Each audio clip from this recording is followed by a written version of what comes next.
Yeah, so what we'll do is I'll just switch Skypers back to sharing the screen so you can see the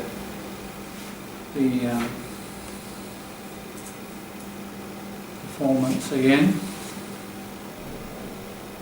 Go back to about the minute mark there. Right. So maybe we will look at the just the beginning. There's that whole setting, which is interesting, description. I mean, there's a lot culturally that's in. Even see that image on the screen now. Yeah, very classic working class Australian Christmas time. It was a tradition. We don't do it anymore because of emails, of course. You don't get Christmas cards, but it was always a tradition to. You get all the Christmas cards from your friends and relatives and you hang them across the fireplace on a string like that. You know, and if you're really popular, of course, you have to get 2 strings, don't you? 3, you know, it's almost a competition much. How many, it's just a sort of confirmation about, you know, your social network. But yeah, my grandma very much, it looks sort of like, you know, where I used to go for Sunday tea for kind of 20 years. Yeah. So let's just look at the beginning. It says, scene 1, it's 5 o'clock on a warm Sunday afternoon. I'm reading from the top of Act 1, scene 1 there, not the setting. I won't go through the setting, we'll just observe certain things at times about it. The room of the play has a dressed up look that is complementary to and yet extending beyond the usual decorative scheme. A table is heavily set for the big meal of the week, Sunday tea. So you can see the table set, heavily set, meaning you know, got all the best crockery and the best utensils. Sunday tea, yeah, classic working class time when family often get together. Even still, Sunday tea. Tea here meaning dinner. So tea, not cup of tea, but meal. Barbara Ryan, a shy-looking girl of 22, is busily tying wide blue ribbons to 2 of the red and white striped candies known as walking sticks. At the same time, she is chatting with a touch of wistful authoritativeness to Pearl Cunningham. Wistful is like when you sigh, oh, you know, isn't that lovely? Or, oh, I wish I could do that. Oh, that's wistful. Authoritativeness because she knows about the history of these people and Pearl doesn't. Who is sitting smoking nearby on a sofa, ostensibly looking through a magazine. Ostensibly means that's what I'm pretending to do. Ostensible is what someone pretends to do and then what they really do. There's sometimes a difference. She's and marking the movement of watching the magazine, but not really. Exactly. She's going through the motions, we would say. She's going through the motions of looking at the magazine. She's acting as if she does, but she's not really.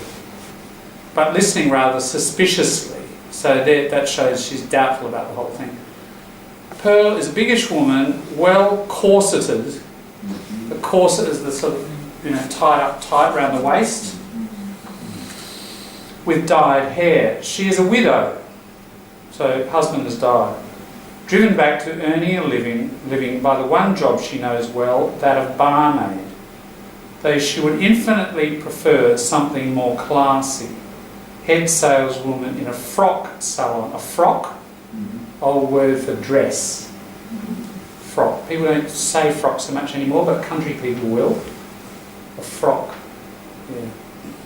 A frock is not like just the bottom half. It's the frock is the whole lot connected, top and bottom when it's connected. A full dress. A dress, not a skirt. That's right. Exactly. And look, you might be able to sense that about Pearl. She is aspirational. So aspiration, meaning if you aspire to something, you want to move upwards. You're ambitious. You aspire. You aspire to something. So we say aspirational.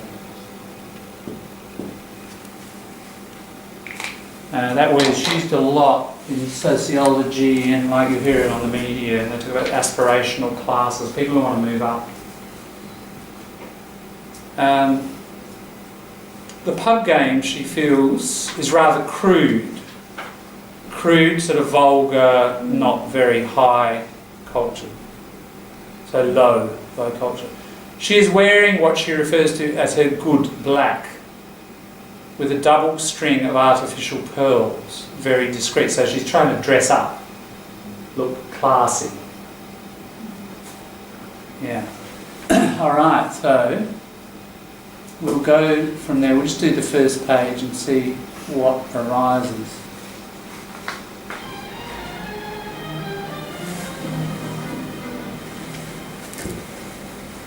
So, I was the only one went to the wedding. August it was. The boys were away, though of course when I brought up and told them, they sent down money for a present. But I had to buy it and take it along. Olive wouldn't have anything to do with it, wouldn't even help me pick anything out. The boys didn't mind her getting married then? Oh, I don't know. I suppose they did. Especially Barney. I mean, it must have been a bit of a shock to him. But like I said, they wouldn't do anything to stand in the way. Well, that's how they are, see. Olive was the only one really picked up a fuss.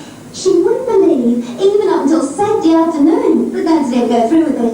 Ask me, I say this Nancy had her head screwed on the right way. She got tired of waiting, I think. Olive doesn't mind it, she just looks forward to the next time. Right, let's just stop there.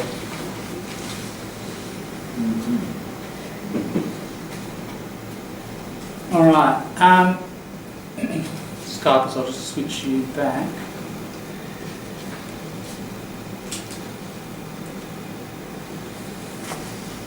All right. Perhaps we'll just do this little bit together as a kind of model of the sort of things to look for.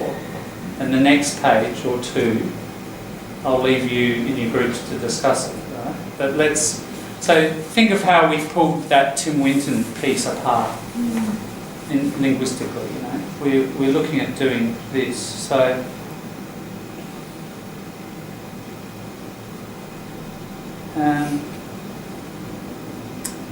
Do you notice anything? Opposite. Yeah, exactly. So, Ben has described the second line. August it was. Not, it was August. Yeah, so that word order reverses.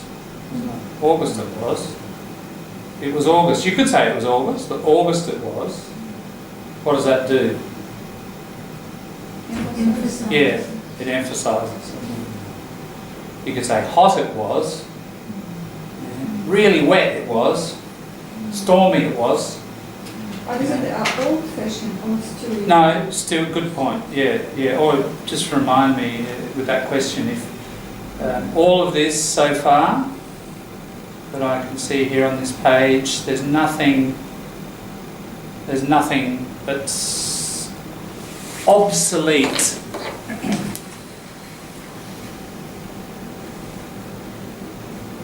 Obsolete, finished, we don't use it anymore. Like old computers, you know. The other word is this.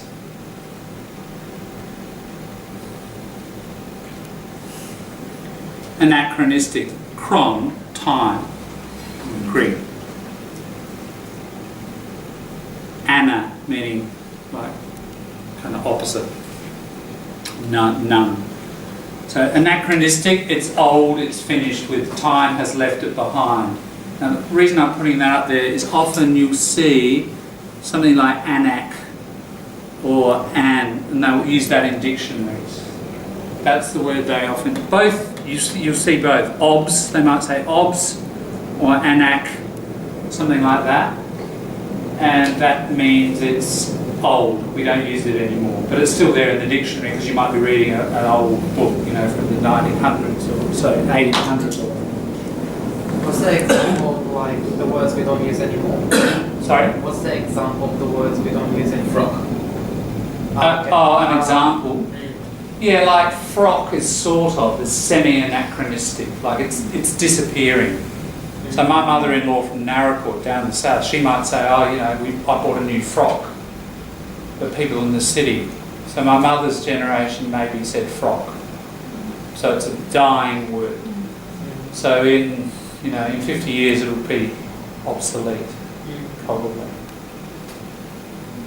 Here's one that's become obsolete very quickly.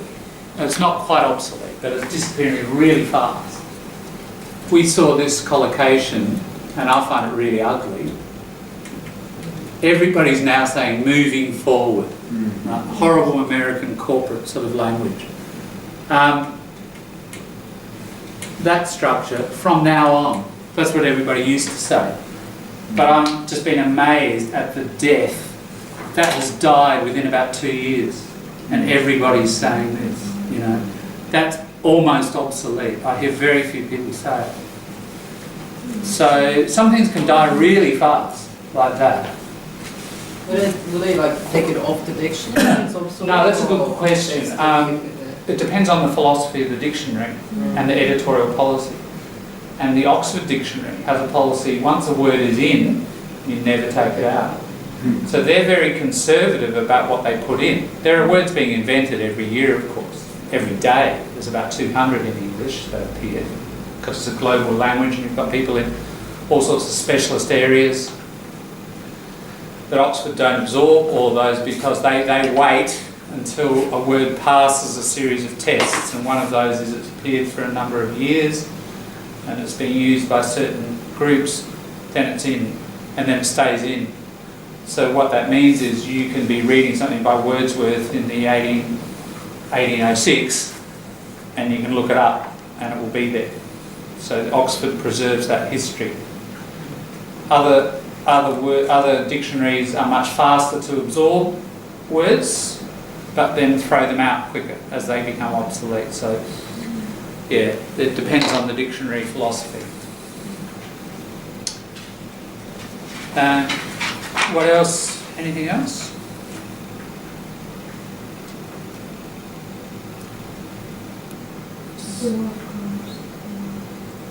What about even the dropping? You know, he's tried to. Remember, I mentioned he was very consciously trying to write like how Australians spoke. So he's trying to capture the sound as well. What structures help the actor to capture the sound of an Aussie? Dropping a lot of things? Yes. What sort of dropping patterns are there? Anything. Yeah. Anything. Not the thing, anything. So notice the G has dropped out a couple of times. And what about the second thing Bubba says? Second lot of Bubba's talking. Spose, yeah. Have you heard Aussie say spose? Yeah. Spose, I suppose. So, you know, Aussies are famous for dropping out syllables, vowels, dropping endings, etc. He's trying to capture some of this. Yeah, I dunno. Yeah. And that one's almost become a text thing, hasn't it? Dunno. Just write it like that. Yeah.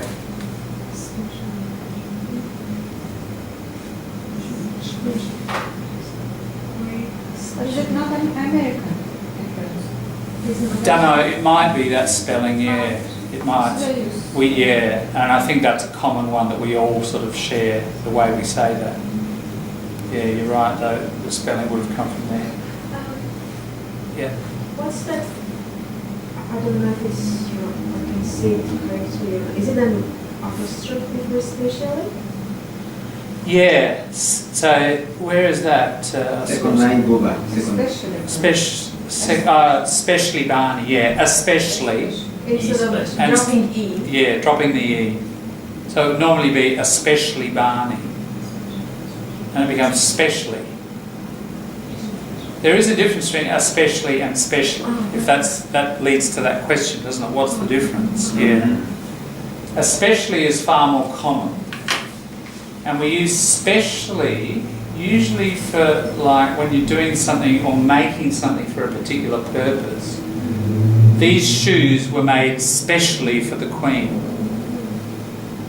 Or that statue was made specially for the commemoration event. Right? But more generally, apart from that, especially is your more common adverb.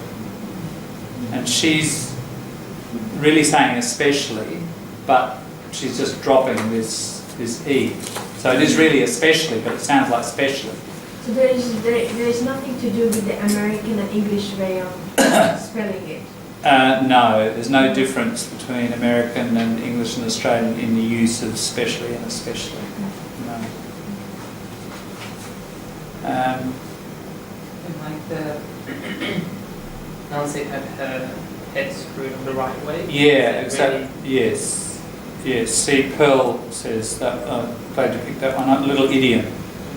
What do you think it means? If you ask me, the second thing Pearl says down the bottom, I'd say this Nancy,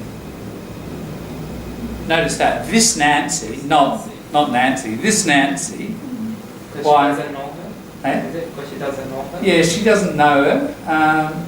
That's right, you're right. You use it about an unknown person, and it's Pointing.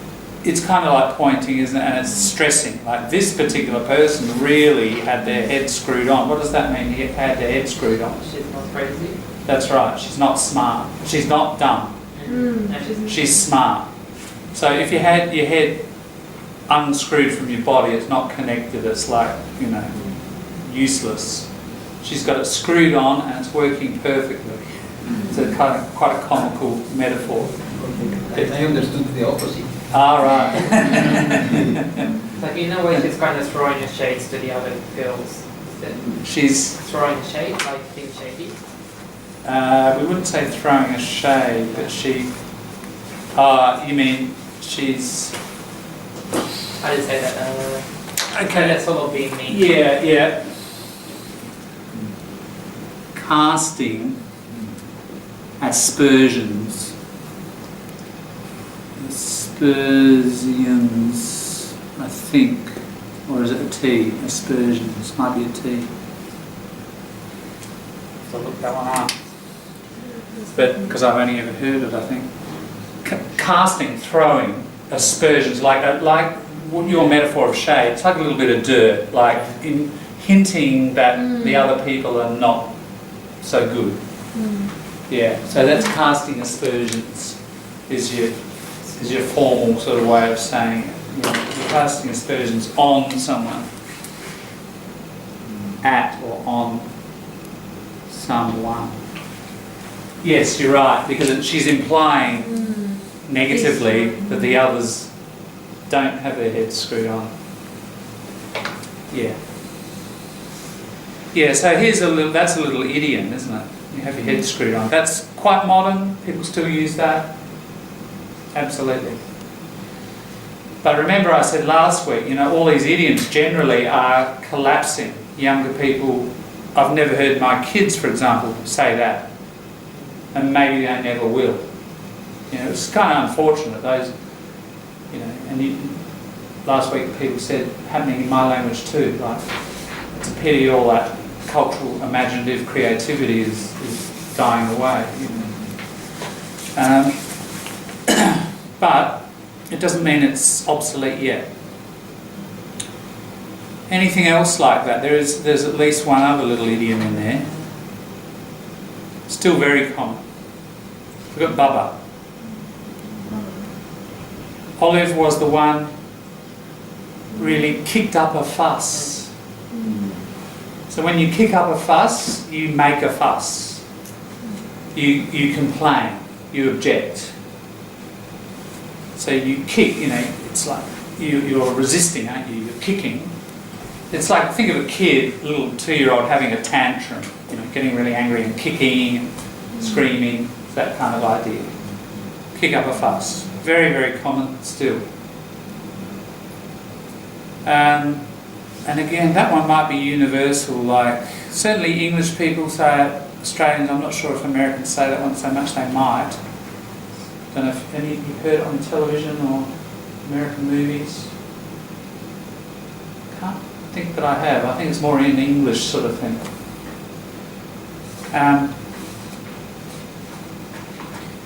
Yeah, what about just after that? Oh, even on that line, Olive was the one really, no who. See how the who is dropped?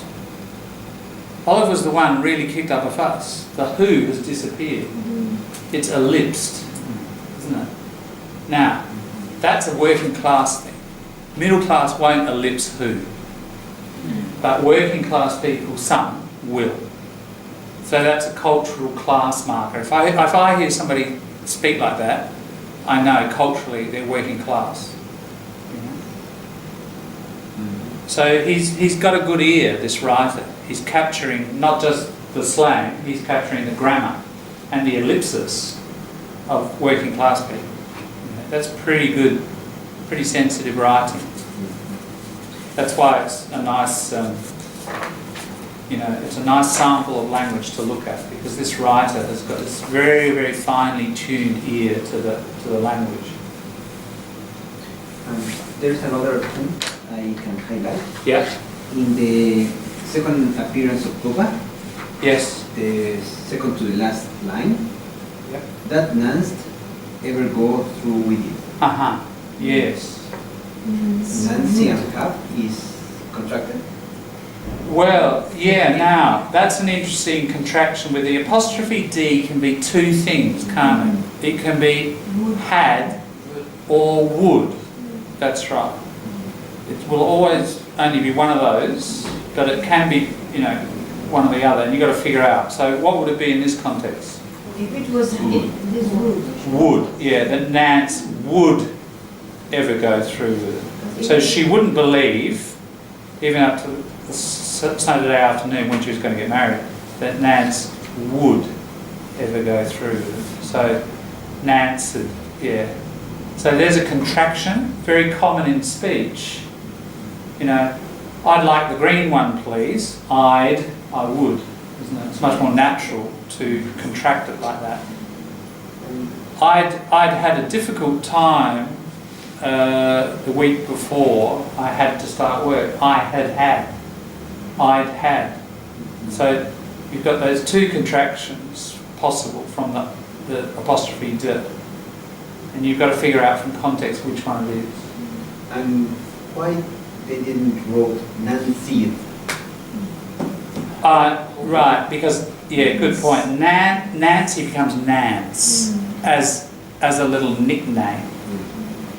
So you can sometimes, people who have the Y often drop it and it becomes, a nickname is a more familiar name for friends. People who don't have it, sometimes you can add the Y.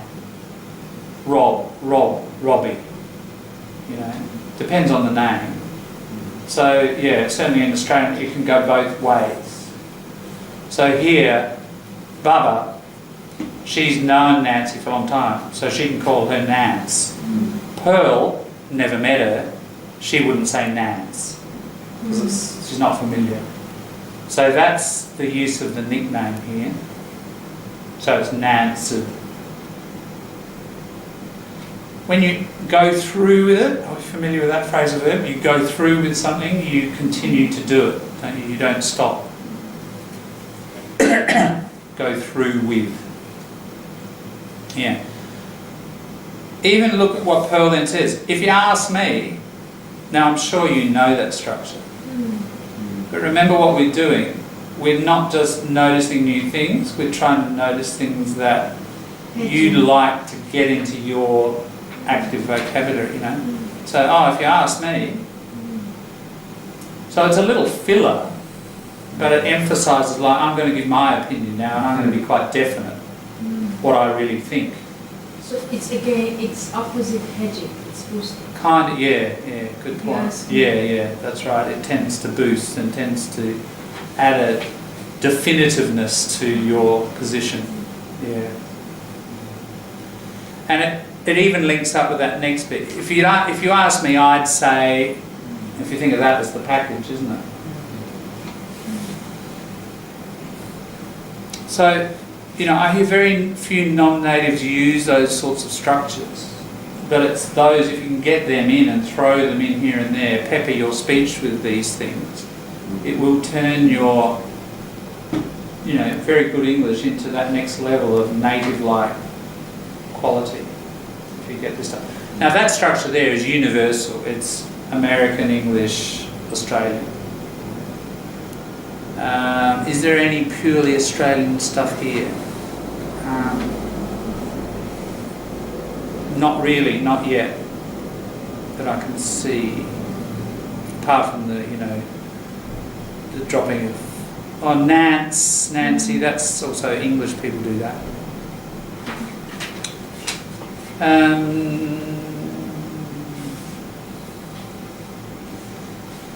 Even little structures like Baba, but like I said, these little fillers, when you want to refer back to something, but like I said, it's a reference back to something she said a few seconds ago, isn't it?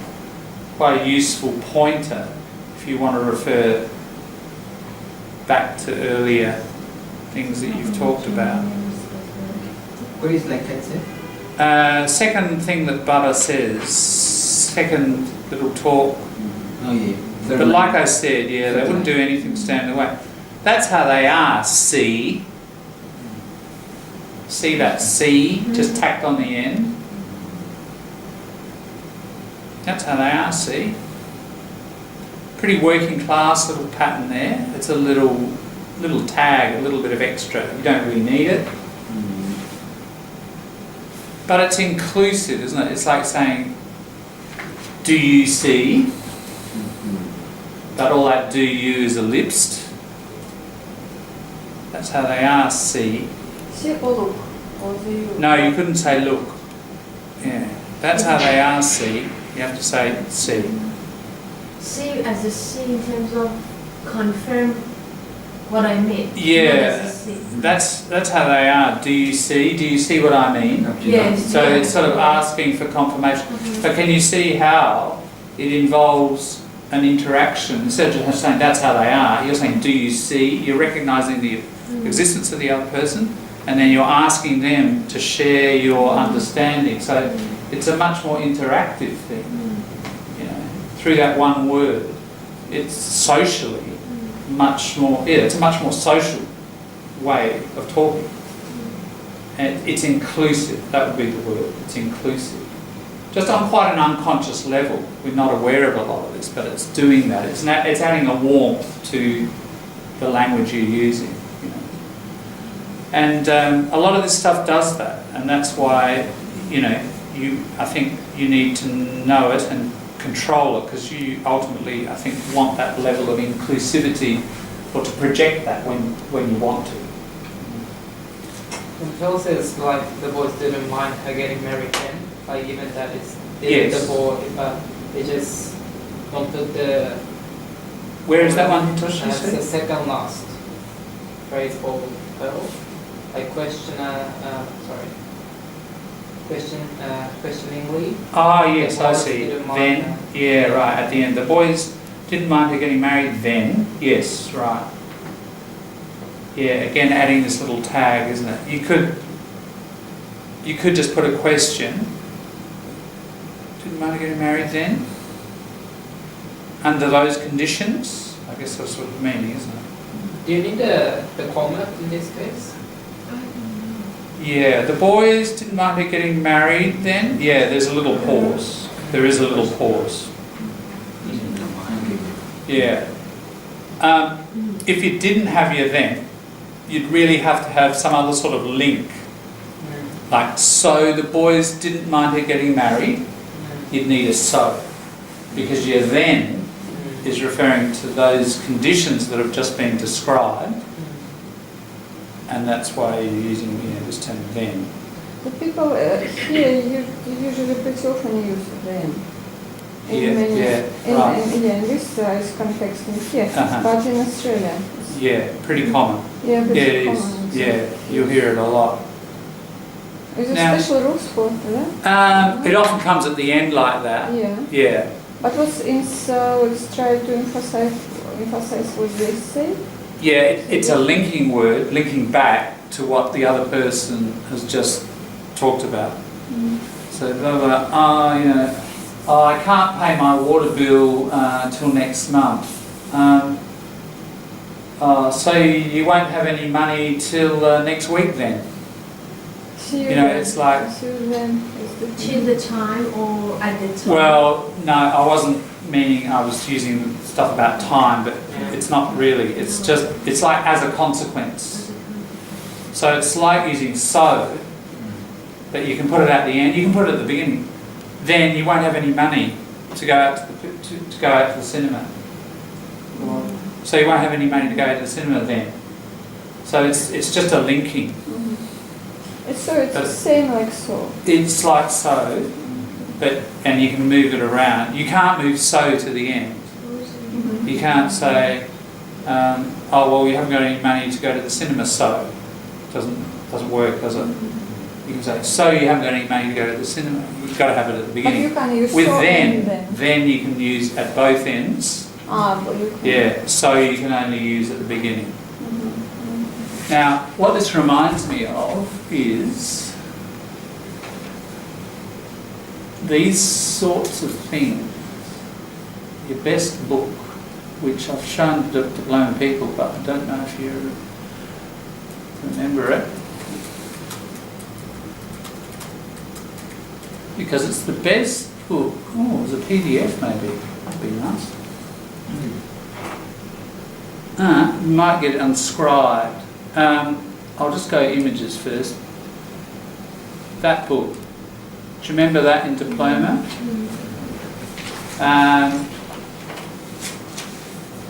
Skypers, you're still full screen, aren't you? You're seeing that, Skypers? No. Yes? Sorry, can you see that image of the book? No. No. No? Hang on. Right. Share screen, sorry.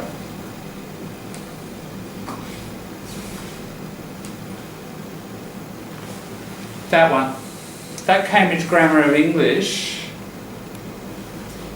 What's the price there? Let's see. We've got some weird sort of currency use. I don't know what's going on there. Buy $400? No. I don't know what that is. I think you'd pick it up for $60 to $80 somewhere. But it's got a CD-ROM in it too, and it's a brilliant grammar book. All these things we're talking about, the use of spoken English and what natives really do when they speak, like exactly the studying this play script, and some of the grammar issues that come up, and where can you put your question, Olga, where can you put them? They would discuss this. They also discuss, got great chapters on academic writing.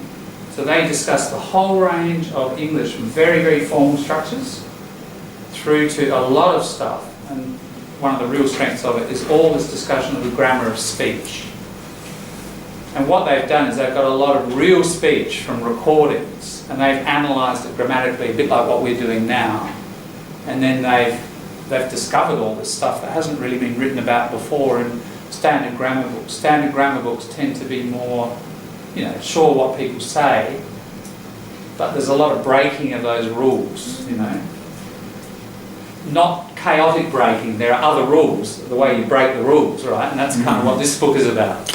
The rules you need to break the rules when you speak, So if you're here to get that native-like final polish in your speaking and get those tricks, absolutely this book is brilliant. It's purely a reference book, and it doesn't have exercises.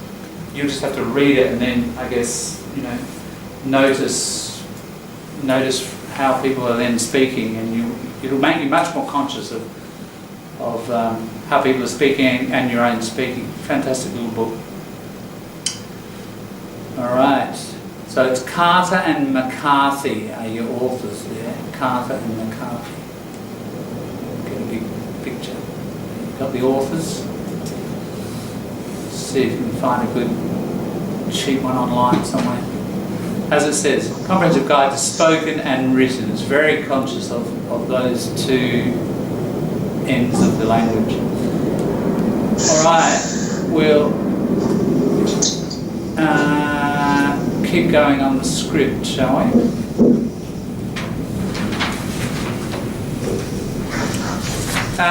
Is there anything else on that first page? That's probably enough. There's some interesting things to observe. Oh, look, even a bit of ellipsis. Look at Baba. Which one? The first section and the last sentence wouldn't even help me pick anything out. What do you notice about that? To picking them. You can say help me pick. You don't need your to. You can put it. Subject. That's right.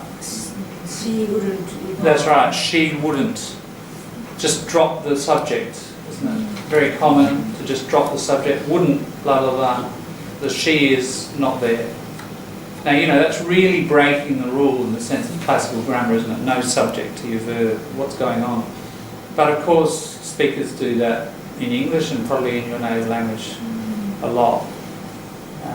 So there are rules and patterns to the way you drop things out. You can't just drop anything out. There are these patterns. So we've seen a couple of bits of ellipsis there. All right, so that's the sort of thing we're doing. Pretty close microscopic sort of analysis. Shall we move on to the next section? We'll do just a single page, is probably best. So we'll do the next, let's call it page 2 there. So,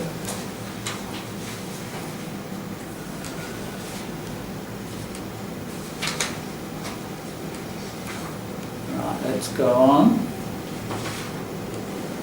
But it used to get on Nance's nerves a bit. And of course she reads a lot. And this fella, this Harry Alloway, well, he works in a bookshop. And he used to bring books into the pub for her. I suppose that's how he got round her, really. Don't reckon Barney's ever read a book in his life. Well, I'm fond of a good book myself. Now and then. Well, you won't be needing any until after April. Even Nance, she only used to read in the winter time. Yes. There's earrings in all of the Grange Garden. Haven't seen them. Oh, off in the old bit. I know I'm looking at you. No, it's all right, me and Ella. I couldn't see him for London. Olive always gets nervous. We used to have to joke her out a bit, Nancy and me. But I think she's got it worse than usual this time. I mean, she's probably worried about how you're going to fit in. I don't have to fit in. What I'm here for is a visit. And if I was told with anything Oh, else, she hasn't. She hardly said a word. in that case then there's no need for you to get nasty. Oh, I wasn't being nasty. You were nasty-minded. What you said before about not needing any books till after April was bad enough. Oh, it strikes me you know too much of this place for your own good. I lived their story, will I? Why shouldn't I know? I am not going to argue. You just shouldn't, that's all. But you said I was being nasty. What made you say that?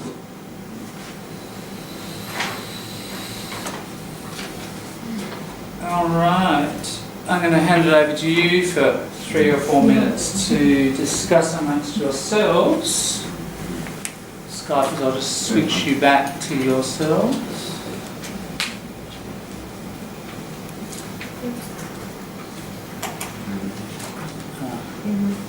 Oh, you're already back. Okay. Have a chat for a few minutes. What did you notice? And then we'll any observations, and then we'll.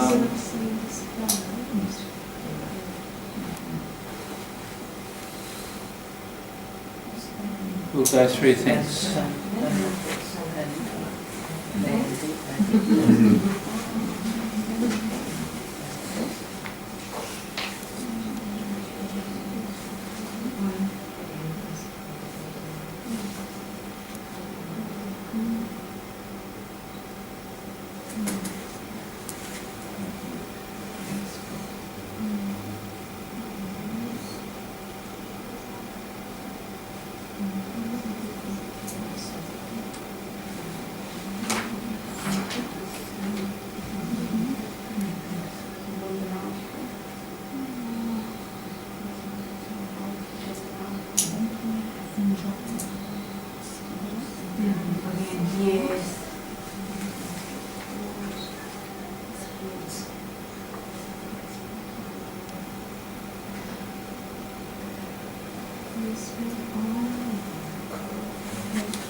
You're saying you know, is it true?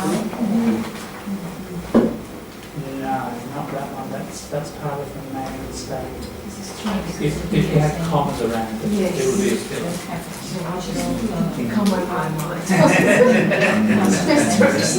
Right, at least commas, right, yeah, okay.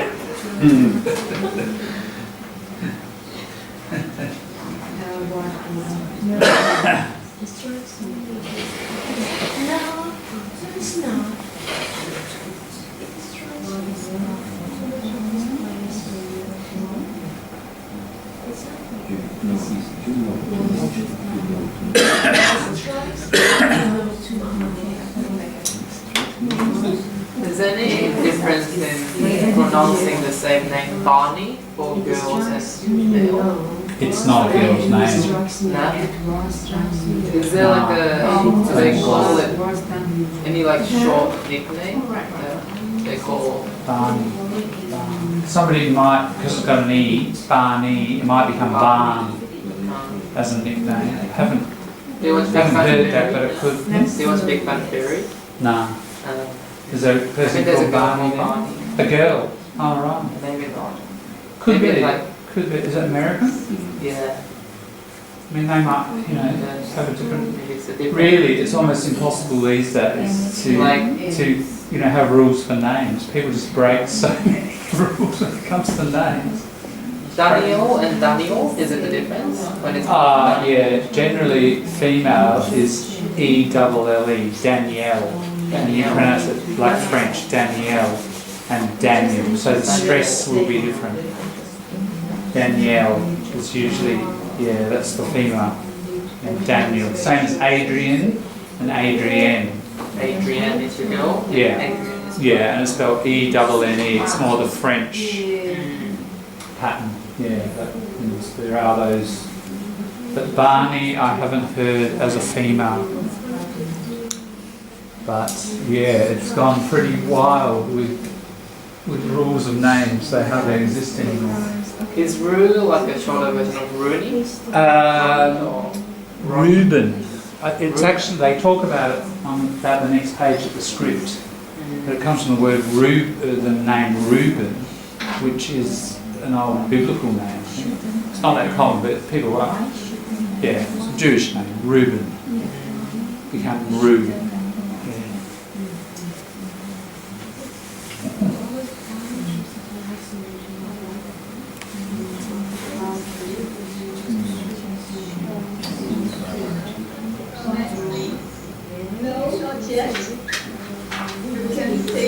plenty of down there. All right.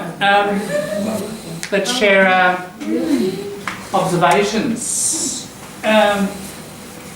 Rita, what did you guys observe? Anything at all on the page? I think we have asked about I suppose. Yep. I suppose. Yes. Yes. There's that contraction. Yes. Yeah. In the end of the sentence, it's comma and really. True. I suppose that's how he got around to really. Yeah, the really, it's sort of not necessary, is it? It's just a bit of filler. Yes. Yes. Good point. Good. Even while we're there, look at the next bit. I don't reckon. I mean, I don't think. And reckon you've probably heard quite a lot. People say, oh, I reckon Port are going to lose this week, you know. Just, I think, I guess. Yeah. And the negative, I don't reckon. Tends to be used more by working class, but middle class will use it as well. Probably the negative form is more working class. I don't think so many middle class say that. I don't reckon. That's more working class. By the way, just on that page, the things that I'd noticed, again, there's nothing exclusively Aussie about anything on this page. You know, it's all general, standard English slang, if you like, British, American, Australian. How about fella? This fella. Fella, Like this fella. you mean in terms of Australian or... Yes. Americans use it less, but they still do use it. Certainly British and Americans use it a lot. And it's fallow, F-E-L-L-O-W, isn't it? That's the sort of standard. It becomes falla, sometimes spelt with an A instead of an E-R. That's the thing about slang, because it's just spoken and rarely written down, except by playwrights and people who write comics and things. Some of the spelling is a bit loose, you know. You can sometimes have two forms of spelling it. Yeah. Yeah. Julie, if we drop an letter, instead we would put an Apostrophe. apostrophe. Yeah. Yes. So how about the second line? Yes. And of course. So Yes. we dropped A and D, Yes. or we just put one apostrophe. That's right. I mean, in a strict sense, you'd put two, wouldn't you? But that's, yeah. And look, it's capital because it's a rare thing you see it like that. Of course, Is it just like showing the sound of it? it's or- showing the sound of it too. Yeah, it's helping. Just and of course, And of course. yeah, and of course, yeah. So the way we tend to write that is apostrophe N. Now, a lot of, unless you're going to write the Great Australian Drama, and you may, you know, or you have to transcribe speech, or you're going to write comic books, or, you know, those rare cases where you have to write how people speak, you're not going to have to worry too much about these sorts of rules of pronunciation, of punctuation, things like apostrophes or spelling of slang, etc. You sometimes find that in the captions when they are Yeah. instantly translating the news. Oh, right. Yes. They make a lot of these. They do, exactly, yeah, because people are speaking and they're trying to capture real speech, exactly, you do. Can I ask you a question? Yeah. Like, is there any reason why this one was shortened, like N, of course, but others and not? True, that's a done it good that way? point. Where's Is that another because and? it starts from it, or? Yeah, good point. Where's another and? I'm just trying to Like see. just right after, and this fella, even that. It's like and, right? And this fella, and of Yeah. course there is a lot, and this fella. Yeah, It's I kind guess. of the same. Yeah, and of course, it's almost a pattern. I guess that's. And of course. Yeah, that's right. It's like a collocation. It's like a package, and because it's a package, you run it more quickly. That's why they. And so, and this fella, this Harry, that's not so much of a package. And so, because it's a collocation, and natives have said it, 5 million times, it tends to run together more, and there's more that drops out. That's a good question, Hitachi, and I think that's, how whether the playwright was conscious of that or they just had the ear for that, I don't know. Yeah. So yeah, collocated structures will often be more compact.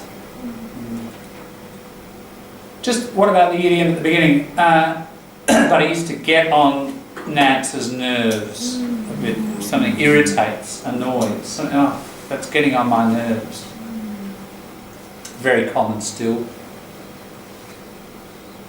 And of course, very common still, this fella, very common still. This Harry, I noticed the this before the name. This Harry. Yep. It was like, what was the other one? This Nance. Yeah. We've got an I suppose. That's how he got round her, really. Meaning that's how he convinced her to, become romantic. And I don't reckon. Yeah, so there's some interesting things happening in what Bubba says there. Pearl, broodingly. When you brood, you think negative thoughts, kind of deeply into yourself. Brooding is when a hen or a bird sits on eggs, sits for a long time, sit and think. And sort of capturing that sort of sense of thinking inwardly. And when you brood on something, it's a negative thing that you're thinking about. When you brood on your problems or your troubles. Well, I'm fond of a good book myself. That's an expression of taste. Well, I'm fond of a good cowboy movie. I'm fond of a, good footy game. So a very typical way of expressing taste. Now and then. So the question, again, if we come back to our purpose for looking at this, you're wanting to speak like a native. How much of this do you use? How many of you say now and then? If you're expressing taste or, think of something you do sometimes. You go for a bushwalk now and then.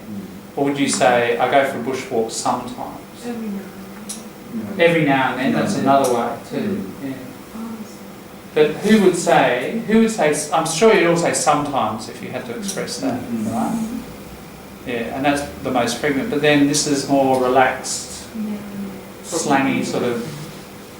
Who would say, I do that. I go to the cinema now and then. So Hitoshi, you would, yeah? Anyone else feel like that's in your active vocabulary? Lewis, good, yeah? Good. That's the point, isn't it? With all of this, think, is that in my active, is that in my wardrobe? Can I pull that out and put it on? Is it there at my disposal? It needs to be. That's the point of doing this. You can't turn everything into active. As you're looking through this, you might think, oh, half is not. All right, so the half that's not, same like with the Tim Winton.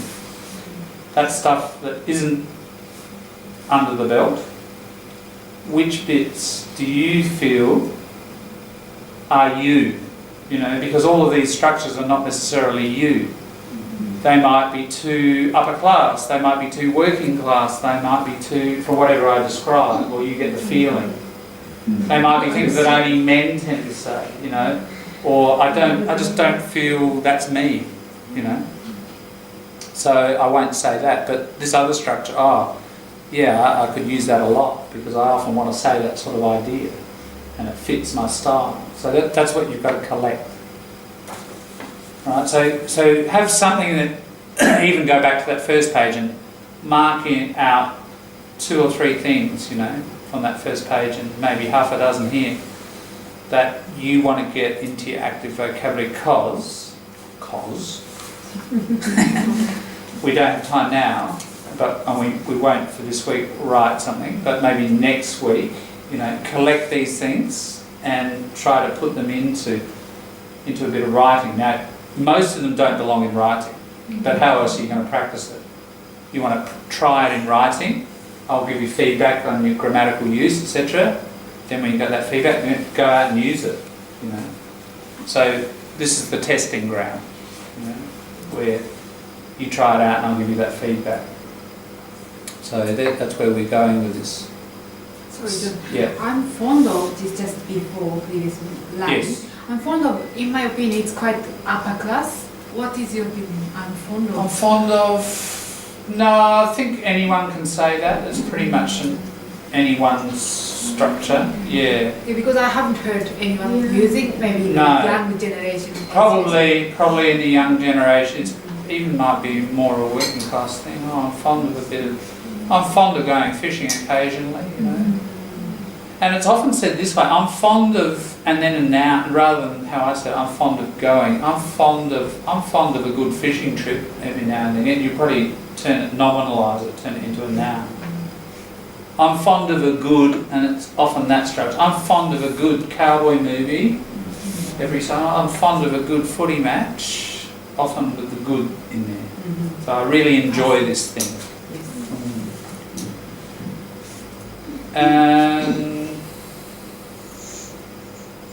So now and then, if you want to use now and then, it's about approximity in time. Yes, it's like sometimes. Sometimes. And then here and there, it's like Here and there is place. space and Space. place, that's right. Yeah. Yeah. You'll see some election posters here and there around the city. Yeah. Scattered. So one's scattered through time and one's scattered through space. Yeah. Here and there, now and then, that's a good parallel structure to bring up. Thanks. Bubba, about the earrings. Haven't seen them. I'm sure you know. Seen them. Them. Just gets dropped off and it gets connected, doesn't it? There's a bit of linkage. Seen them. Seen them. Seen them. Becomes one word.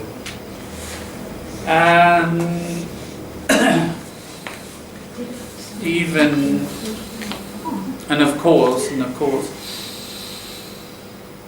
I'll get it ready for next week. This brings up, of course, peculiarly Australian pronunciation. Now it's known as this since about 1966. Have you heard of Strine? No?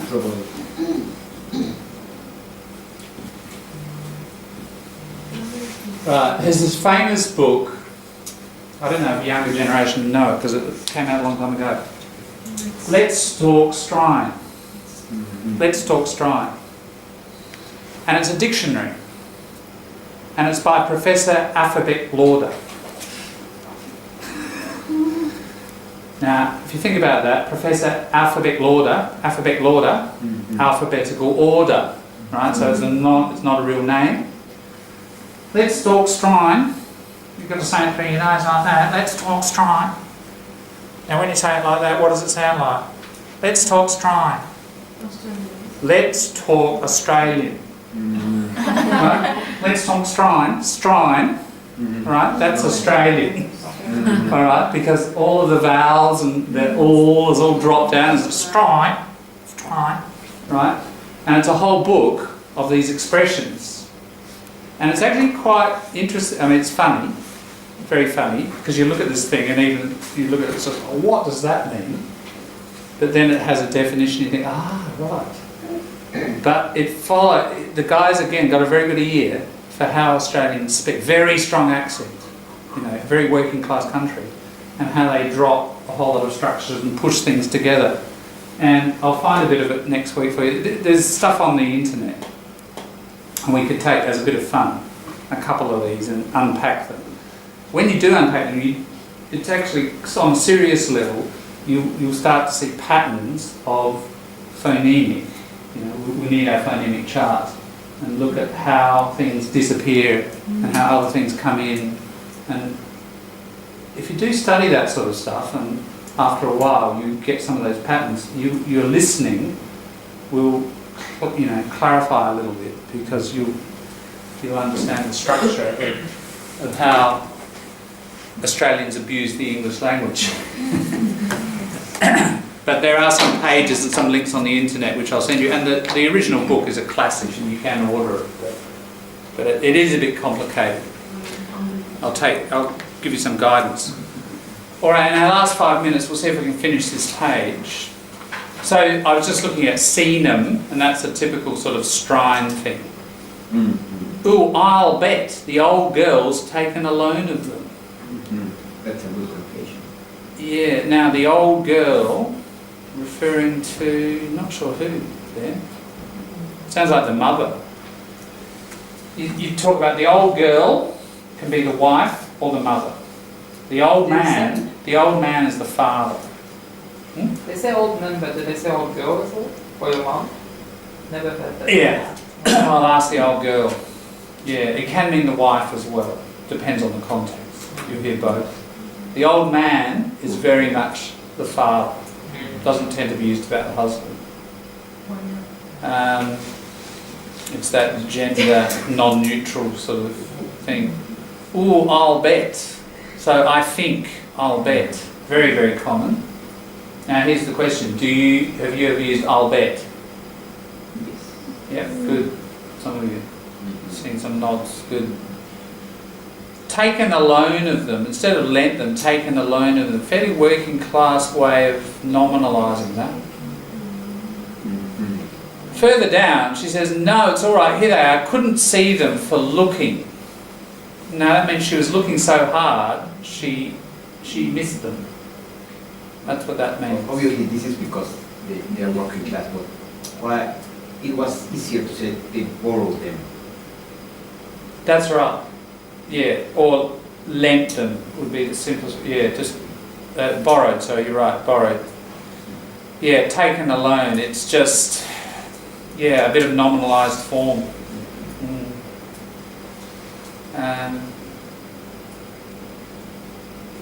And it's part of what you said of those.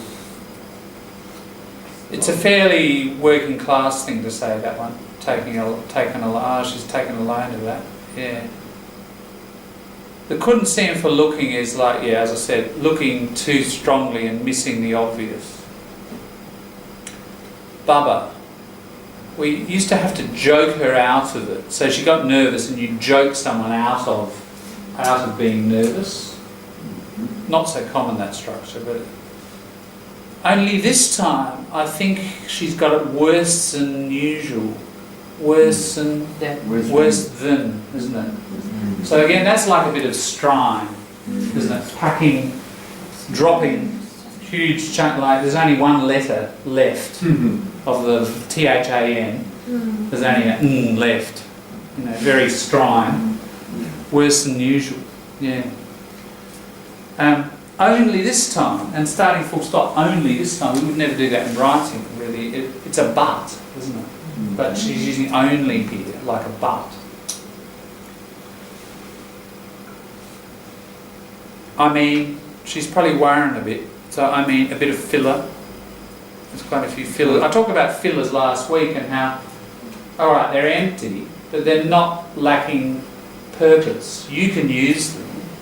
They're especially useful for you if you feel you're taking a bit longer than the native to choose the right word or get the grammar right. You can say, I mean, and that straight away you've got half a second more time. We need 1 minute, not half a minute. Do you have a filler for that? All right. I mean, maybe, I bet, just put about 19 of these together. Yeah. True. You might. And what you need is a nice long menu of them, don't you? Because you want to use a lot and you don't want to repeat. So, I mean, it is useful to have quite a menu of these things, so you can buy these bits of time. But you're saying the stuff that doesn't really matter, it just fills. But it is very useful. It can get you that half a second where you can figure out, I've got to do this grammatically, or I need this word, or so build up your fillers. Further down, Pearl. So she says, you were nasty-minded. What you said before, about not needing, so about. Not needing any books till after April was bad enough. Something was bad enough.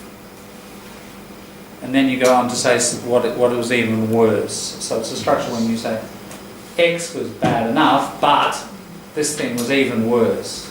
That's what the person is going to say. So it performs that function. Now this structure, quite common, it strikes me. That means it occurs to me. So the literal metaphor, it's like this thing hits me in the face, like it's really obvious to me. It strikes me, you know too much of this place for your own good. So when you do too much of something for your own good, you're too clever. You know too much, and it's going to be a problem. Have you come across that sort of structure? Too much of something for someone's own good. It's quite a common one.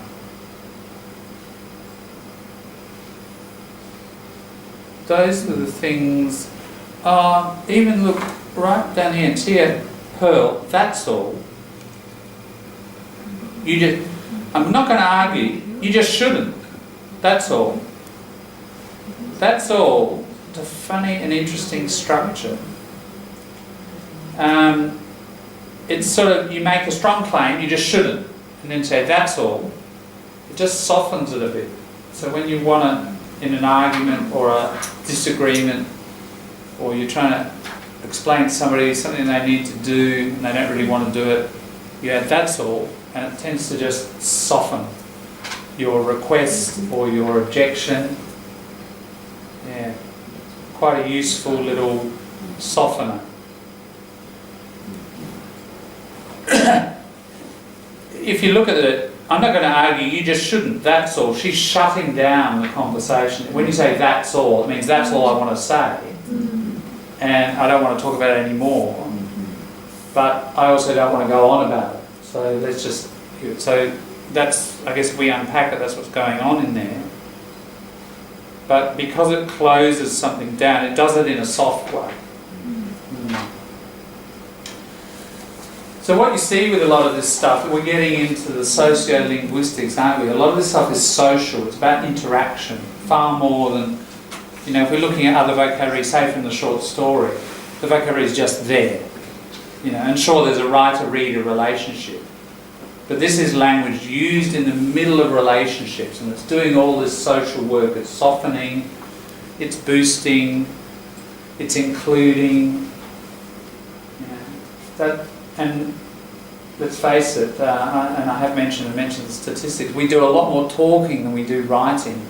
You know, language is about, it's very social stuff. I've mentioned before, what topics do we talk about most when we speak? Other people. That's a global phenomenon that's been researched. And you know, language is all about interaction. That's its fundamental origin, and still is its main function.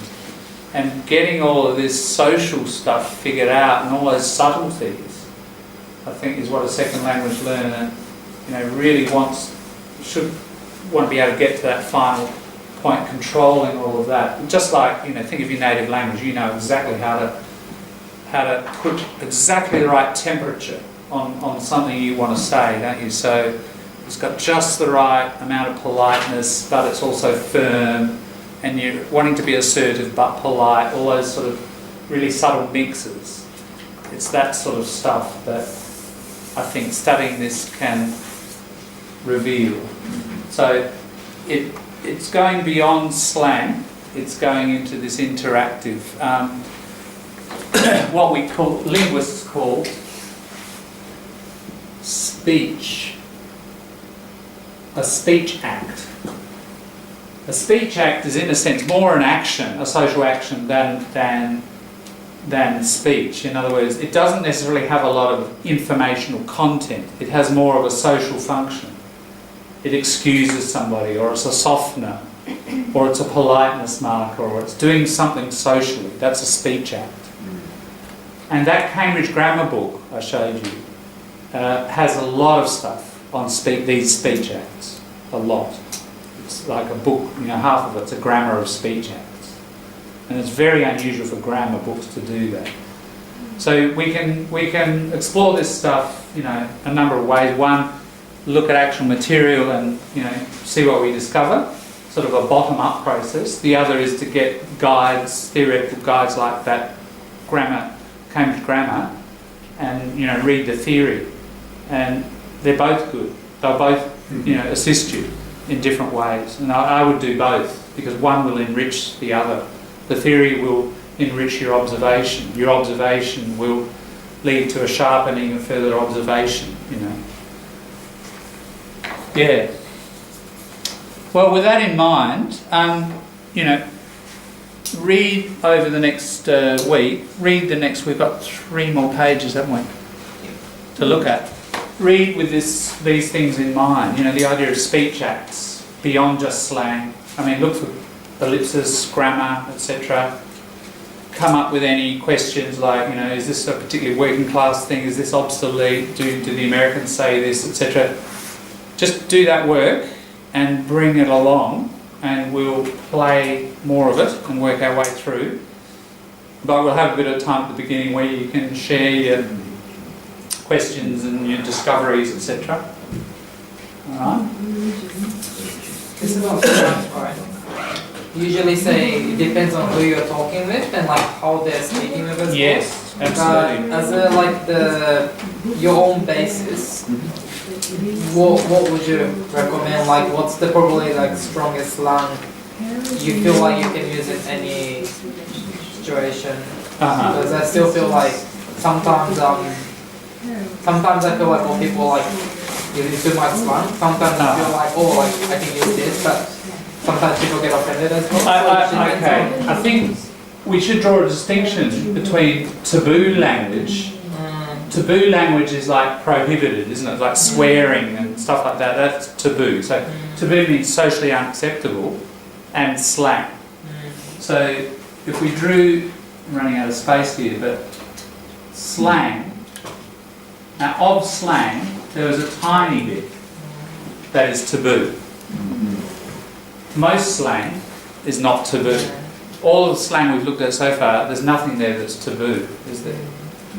So are you talking about that stuff? As in like Australian culture, Yeah. is that like maybe like 30% of the taboo language is more like to the slang zone? Does it make sense? Like, because I feel like all Australian people use more taboo language casually, and people kind of love Than it Americans. than Americans. Probably, and again it depends on class. Like, we can't compare apples and oranges. We have to compare like Australian working class with American working class, because middle class tend to use a bit less and upper class less. But who knows what upper class do in their living rooms, really? But yeah, that's the tendency, and I think Australians do. We're famous for it, of course, around the world. Bloody, the great Australian adjective people call it, it's really an adverb. So, and look, the other thing is time is a factor. Like, in the 1960s when I grew up, bloody was a really rude word. Okay? And words like fuck, you never heard. I don't think I heard it until, I don't know, early 70s. Like, my family, middle class, never said it. And, it wasn't on television. I reckon the first time that appeared on television would have been like mid to late 80s. And then, of course, it's relaxed completely. And now on television, you pretty much hear what people really say. It depends what you're But is watching. it probably American influence? I think American too. Yeah, certainly America's relaxed, and you see more of that. And just remind me next week. I'll show you a thing called Ngram, where you can see the frequency of certain words over time, and you can look at it since the 1820s. And we'll put a few rude words in there, all right? And you see what happens. It's very interesting to see when the time is where it just takes off. It really does in English. It just shoots up, and it doesn't matter generally what word you pick. So yeah, there's a lot of interesting stuff you can sort of explore here. But yeah, taboo, look, I think you've got to decide your level of taboo language, but even that can change depending on your context. And there was someone I was talking about, because I've talked about it before with students, but I remember talking about it with a native the other day. And we both agreed, because we both had experience of TAFE up on the Aboriginal lands, and it wasn't talking with Aboriginal people, it was talking with the other white guys, who are mainly Karma Kangs. And when I went and worked there, it was really important that you used taboo language to be part of the group. And if you didn't use it, because you were a male and you're amongst males, you had to sort of do this as part of the social currency, you know. It's just, so yeah,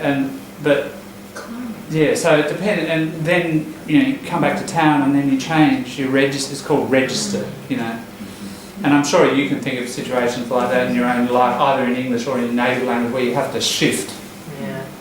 So there's not a static point. But I guess there's an average for different people. There's an overall different average, isn't it? Mm-hmm.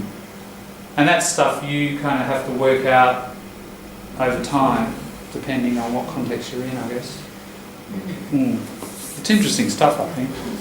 Like even shut up, like, you know, like if someone says like if you hear like for example, like I got engaged, something's like, shut up, you know, like in a positive way, like, Yeah. like I'm so surprised. So Yeah. like I never know what you should really use and what you really shouldn't use, and how it may affect people. Right. And how, Yeah, shut up's pretty strong. yeah. Like if you're telling somebody to shut up, no, that's strong. I think, you know. But with a You've big got- smile. It Yeah, means- It becomes like a friendly, positive, like Right. really surprised. Yeah, right. If you want to soften it.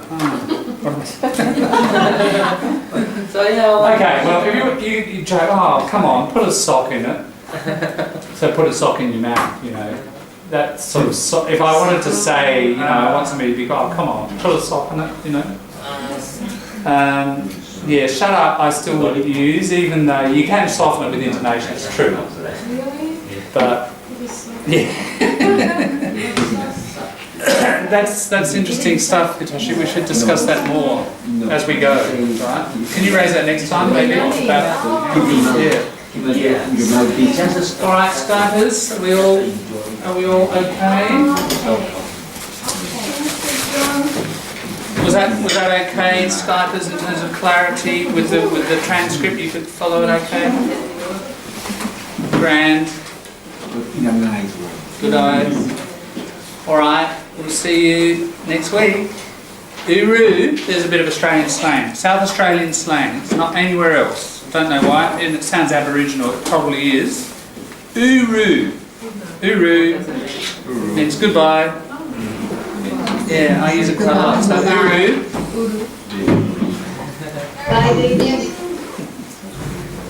Thank you, John. Yes. No worries. See you next week.